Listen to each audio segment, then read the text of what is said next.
Back are we? Sorry. This time, like, Are you on something right now, Mr. Akers? no, I'm stressed out. I'm like, I come from This docket is about to spiral fast.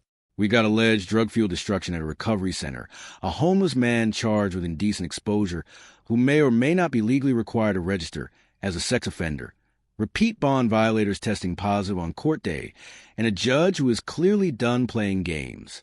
But here's the twist. This isn't just about punishment. This is about public safety, addiction, accountability, and whether the court should intervene hard or offer one last chance.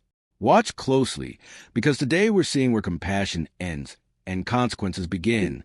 I wasn't taught as a show of respect. I come from like a deep kind of breakdown. Sorry. Mr. Akers, you stand charged with the offense of criminal mischief. You're facing up to a year in jail and or a $4,000 fine.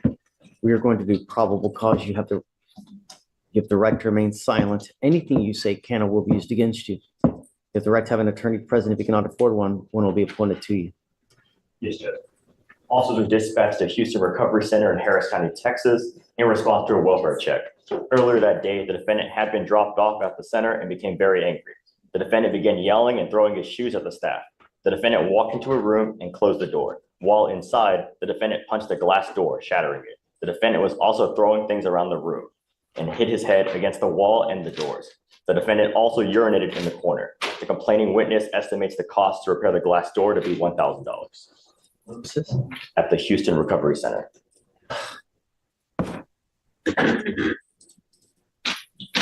I would imagine that he's just not welcome back there. Have you? I spoke with the recovery center. They said that he's now on a no admission list. Right. Mr. Akers, I'm going to find that there's probable cause to go forward with you because I'm sending you now for a drug test. I want to know what, if anything, is in your system and how we're going to proceed forward. Look at me. I have drugs in my system. Yeah, it's time to stop. You are so geeked out now on something. What? Stress. My life is stress. I know I messed up. Like what you see of me is remorse for doing something I know is stupid. And I want you to listen to me, and I want you to listen well. I will give you but one opportunity to get off the dope by yourself. If I find that you're using whatever it may be, I'm going to put you in a rehab facility in the jail. I will give you one opportunity to try to get off these demons yourself. But if I find that you continue to use, I'm going to keep you with me. No more dope. I'm sending you now for a drug test. You must take the test and come right back. If you fail to take, look at me.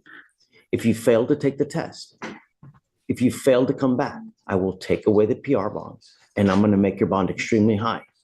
You have to understand, you don't, unless you do, I would imagine that you have no one that's willing to pony up $5,000. Mr. Akers is charged with criminal mischief after allegedly punching through a glass door at a recovery center.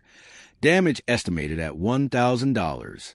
That's a Class A misdemeanor level charge, carrying up to a year in jail. But the judge's focus here isn't just the broken glass. It's the behavior, the signs of drug use, the erratic responses. And here's what's legally important. Instead of immediately revoking bond, the judge gives him one opportunity. Take a drug test, comply, and prove you can stabilize yourself. That's discretion. Courts have broad authority to impose bond conditions designed to protect the public and ensure compliance. But she's also making it crystal clear. Fail this test, fail to return, or keep using, and that PR bond disappears. So here's the question for you. Is this a fair second chance? Or should someone accused of acting violently in a treatment center already be in custody? Because right now the clock starts ticking. Pony up $5,000 to get you out. Am I right? Consider that when you're out there in the free world. Because if I put you in jail, even at $1,000 bond, you probably don't have anyone that's going to make it. You're going to sit there. Make wise choices. You get one opportunity. Are we clear? Okay. I want to send him, we'll have him come right back and we'll go from there.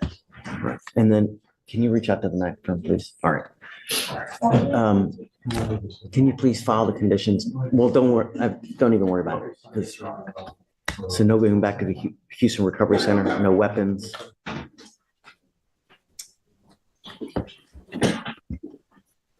Page 5.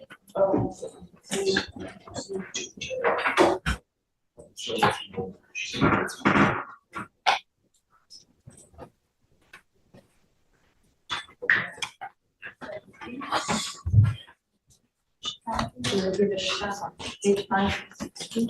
David, Justin, page 11. Okay.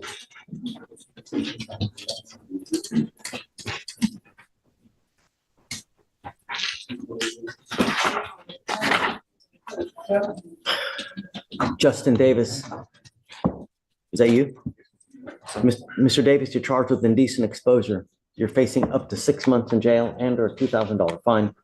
We're going to do probable cause. You have the right to remain silent. Anything you say can or will be used against you. You have the right to have an attorney present. If you cannot afford one, one will be appointed to you, sir. The complainant was jogging at White Oak Bayou Park in Harris County, Texas, and the complainant observed the defendant naked and masturbating next to a pool located inside Stewart Park. The complainant could see the defendant's penis, which was an open view of anyone walking on the trail. The officers arrived and observed the defendant sitting near the pool without pants and underwear and continuing to masturbate.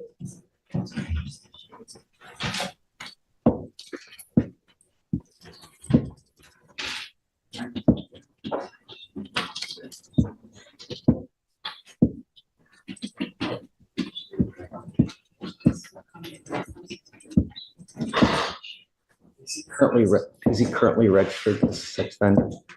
Can you see that now? I can check, Your Honor.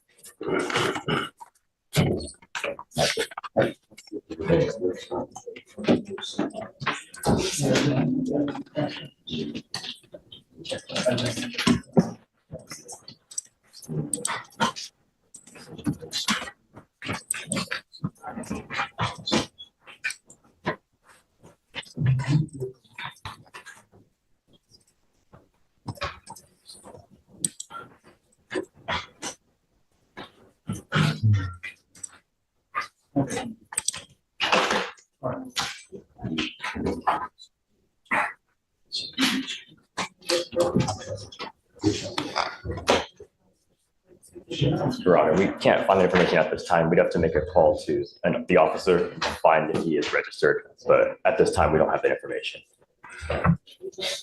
Prior felony failures to register, you know? So what kind of conditions would you think? Michael? Judge, I don't know the status of the housing of the defendant, but at this time, the state would ask for staying away from public places where children will go, like parks where the defendant was, staying away from schools, parks, public places, anywhere where children may go, is what I would ask.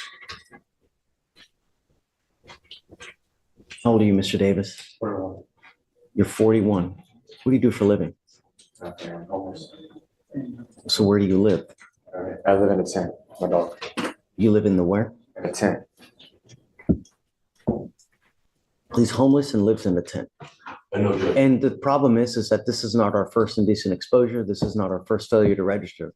So I'm going to appoint your lawyer today and I'm going to see where we're going because I don't know what conditions we can put to protect the public from you. And the issue, Judge, is the underlying registered case is in indecency of a child from 2004. And that's why I'm harping on you staying away from children. Okay. So we're going to have to do a deep dive on this. So Yes, Judge. I'm going to have you sign a receipt of Victoria and then I'm going to take you a seat in the jury box. Don't go anywhere, Mr. Davis, please. May I approach that? Yeah, of course. Hey, Oh, right here, I just wanted to talk to my client about some bond violations. what is your client's name? Sharon.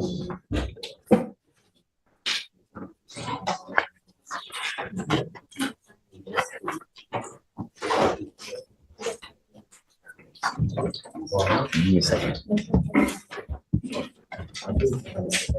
Deputy Anderson, I might need you. Mr. Shirez, come up.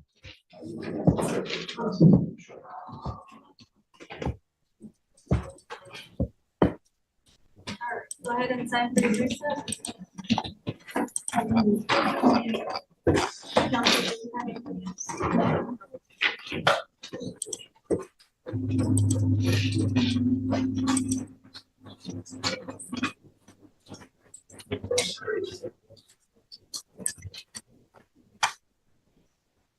We were in here the other day and you were acting like it's all little bunnies jumping in the woods, all happy-go-lucky, knowing full well that you had a ton of bond violations. You were to have a curfew from 10 p.m. to 6 a.m. You have 1, 2, 3, 4, 5, 6. At 4:30 in the morning, 7, 8, 9, 10, 11, 12, 13 different violations where you were going out in the middle of the night. Guess what happens? Or do you have any response? Your Honor, I've spoken to the family. I've spoken to Mr. Chavez. I recommended that he get started with some therapy, you know. Yeah, I'm going to help you get started with that therapy right now. Guess what happens? Guess. He goes with you. Yeah, we'll get started real quick. We'll talk, I don't know, he'll pop up in tomorrow's docket. We can talk again, but he's out at 4:30 in the morning, 1 in the morning. It's unacceptable. He doesn't get it. So, his bond's $100 now. I'll make it a 5,001. You know, if they have issues making it, just let me know. We can talk. But I mean, I can't just let him go, you know? Yeah, okay, all right, thanks. Thank you. He is, top of page 8. Bond hearing will be tomorrow? No, I'm revoking it and raising it to 5,001. Okay. And then, so if they have issues and they're unable to make the bond, we can talk, you know, after tomorrow.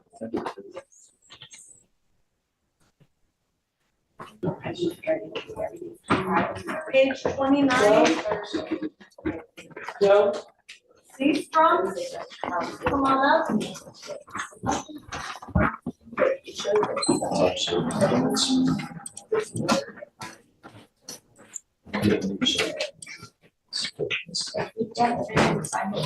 Good morning, Mr. C. Strong. Do you have a lawyer today? Tell me what you're doing about that. I'm not able to afford one. Why not? When is the last time you've had a full-time job? Company went out of business in February. I've been door dashing. So you are working.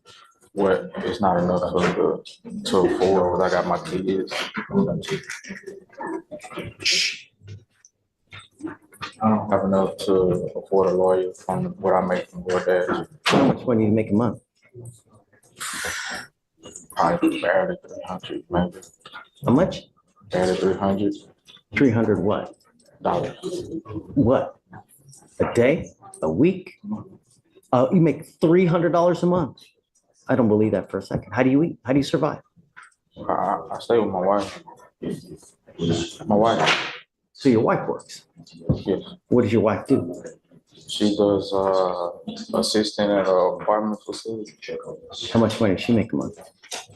She just started, so I'm really not sure.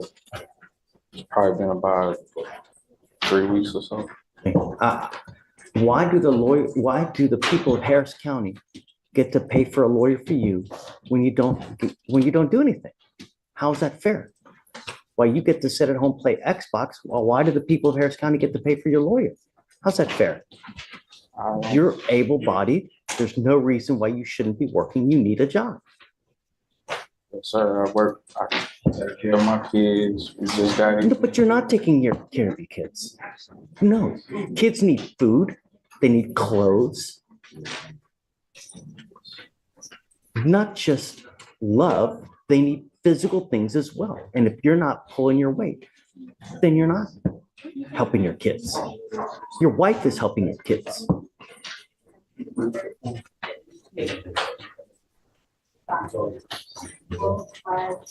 What conditions did we put on Mr. Seastrunk, please? I'm sorry if you don't like what I'm telling you, Mr. Seastrunk, but I'm telling you the truth. How old are you? You're 39 and you make $300 a month. That's silly. And it's a shame. I work for one of business. Then find something else. Have been. Do you know that there are so many companies out there that are begging for workers that are willing to pay you $15 to $20 an hour for you to work? Amazon, Starbucks. There's so many other places that are begging for workers because they just don't have enough. I'm not gonna, no. I'm making it a condition of your bond now that you get a full-time job. And I'm bringing you back in 2 weeks to see what you have done. But as far as what you get to hang out and do nothing all day, and then I have to pay for your lawyer too? You want a back rub too? No. I will give you an application. I'm going to send it home, and then I'm going to bring you back in 2 weeks, and I want to see what you've done to get a job. If you've done nothing, then life's not going to go well. But it's not fair that we all here, I mean, I might as well just give you my wallet now. That's what we're doing. And Your Honor, I may previously had a violation of no driving because the defendant expressed he had no insurance. So you add and prove that as well, no driving. I hope you are not driving, Mr. Seastrunk. I was able to get insurance from. You are supposed to get court approval first before you drive, and you signed. I got insurance a few days after we left from here. You told me not to drive without getting it. Deputy Anderson, can you get that piece of paper, please? Sorry, guys. Just momentarily. Can you hand that to him? What does that say?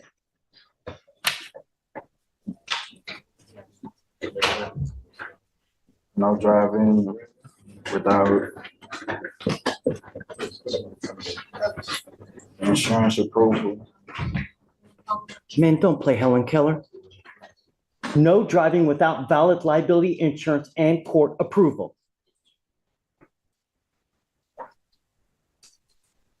Do you want to go to jail? Don't drive. All I'm asking you to do is follow the law, Mr. Seastrunk. I don't give out lawyers like it's candy on Halloween, and I expect you to pull your weight.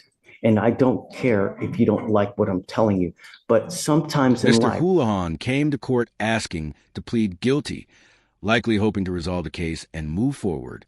But he tests positive for alcohol the same day.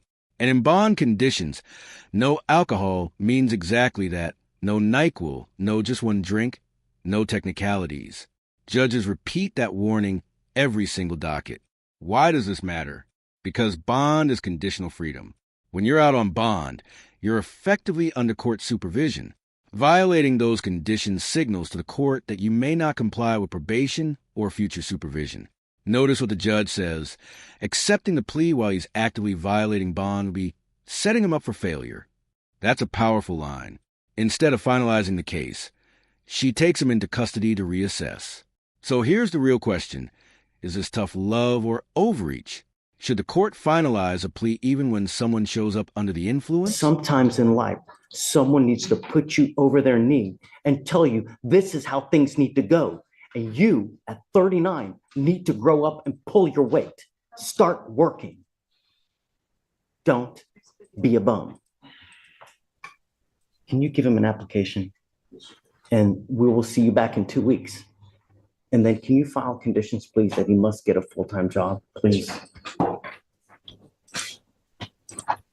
That way.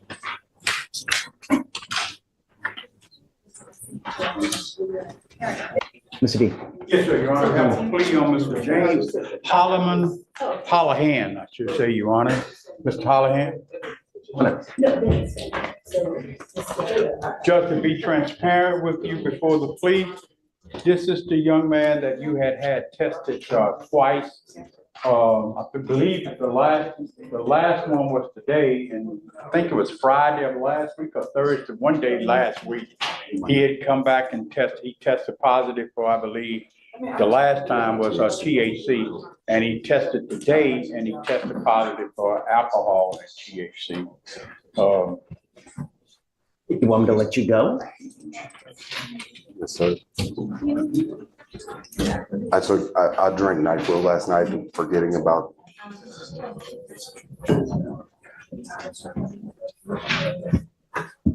You really expect me to believe that, Judge Houlihan? Yes, sir.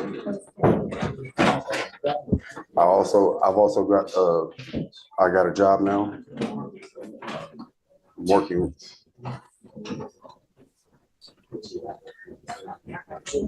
And stay sober if you can't not consume alcohol while you're just on bond. You can lie to me, but you can't lie to yourself. It's only a matter of time before you're before us again. Hopefully you haven't wrapped your car around a pole, or more importantly, kill someone else, you know? Man, sir, I'm working on making changes in my life. I'm still. Like testing positive, right? What changes have you done? Other than I'm gonna. I've started. I don't want to hear I'm gonna. I've started seeing a psychiatrist online, working on my mental health. Mr. D, I don't know. I mean, he tests positive for alcohol today? Yes, sir, Your Honor. I confirmed it with Rachel. She did test positive for alcohol.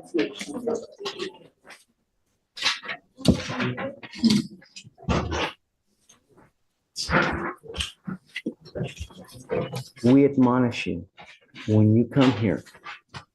When I say no alcohol, I mean no alcohol from any source.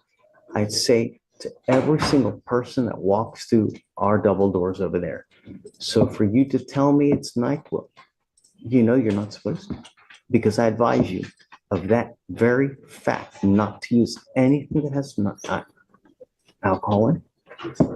I can't just.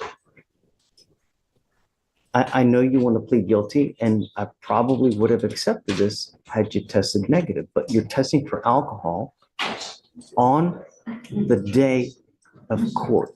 That means that you must have very, very recently consumed alcohol. And if I accept this plea today, I am sending you out into the world, and I'm setting you up for failure. That's all it does. And that's the exact opposite of what we try to do here. Believe it or not, I want to help every single person that comes here. And if that means taking you into custody, that's what I'm going to do. I mean, I'm sorry, but you're on bond for this case. You're testing positive for alcohol. It goes with you.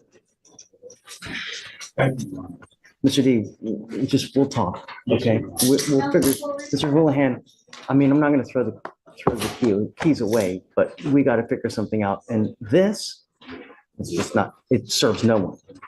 So, okay, thank you. It goes with you.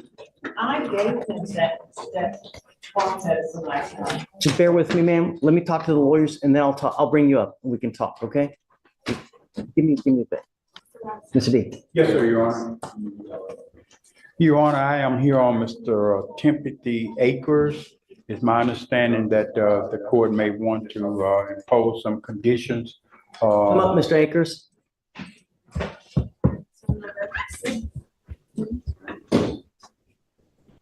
Yes, sir.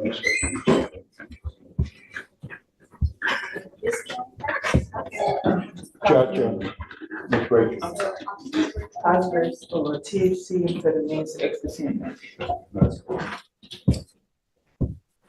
Shocking.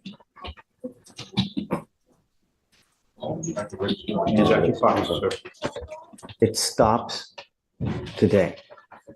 You will be required to come here every Monday and Thursday to take a drug and alcohol test. The next time you test positive for meth, ecstasy, what else? Amphetamines, phencyclidine, whatever it is, you're going to stay with me. And I will put you in a rehab facility myself. Do you understand? Sure. I'm giving you the opportunity to stop using drugs now on your own. If you're incapable of doing it on your own, then you will be doing it with me. So you need to do whatever you can to stop using dope. Are you high right now? I'm freaked out, but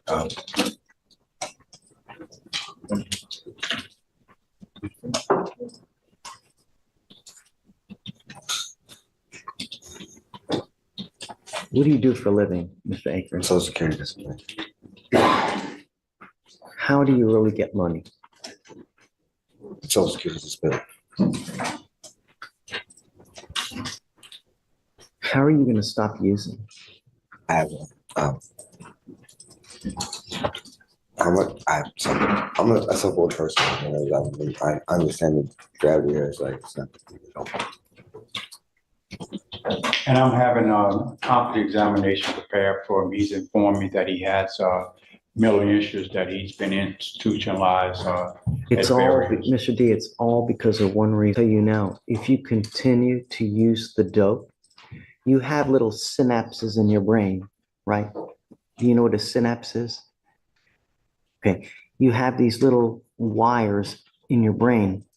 And if you continue to use dope, those wires, instead of the electrodes, they're going to jumble, they're going to get all crazy and just. They fill up and they overflow. They can't receive. They can't receive. I'm If you familiar with that. continue to use dope, you're going to start having psychosis, paranoia, and it only leads and ends up worse. You need to stop now before you hit the point of no return.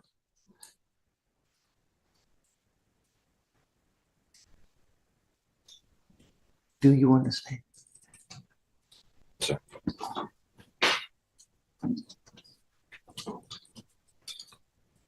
Do you have any health insurance?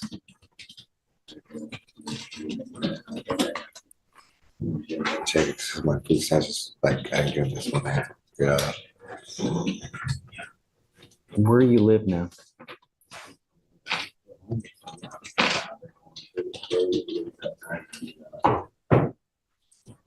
Who do you have in your life? I have in my life. Who do you have in your life? Okay, you haven't found Jesus yet, so who else do you have in your life? Who? That's it. That's it, man. I got Jesus. Man. How old are you? I'm 40. Getting ready to be 41. You're 41. Where's mom and dad? They died over a decade ago. Who else do you have in your life that can help you out? Me. I come here to try to figure things out because things weren't going well. In Missouri, I didn't have nothing there. I came here. It's been over a year. I've had a lot of things stolen from me, so it's been really hard to try to reboot. And it's just like it's bad times. So like I don't know what else to do. I mean, I understand the gravity of the situation. I really wish I had not done that, but like. That's about the fact of the case. All right, Mr. Akers, how do we go forward? How on earth are you going to be able to stop without me having to put you in jail? I have the ability to. I'm not that addicted. I mean, it's a matter of I see that. When is the last time that you've not used?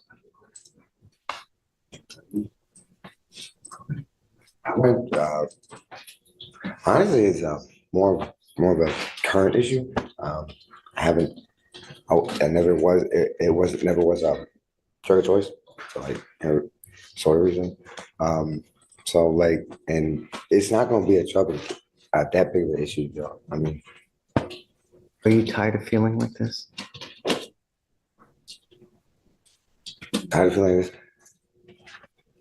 I don't understand how to phrase the question. I just, what I want is try to finish this, move on from here, because like I just got to a place, found a place that has showers for homeless, and I had to go get an address. I had things that I had trouble with the homeless that give help, because when I go, because I have the social security check, they people find me. Trying to go.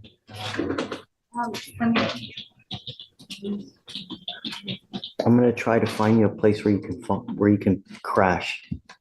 I'd rather not. Can I just? Can you give me the week? I mean,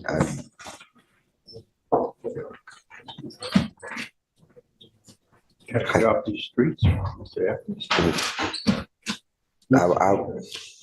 You're doing your things your way, and it's not been going well.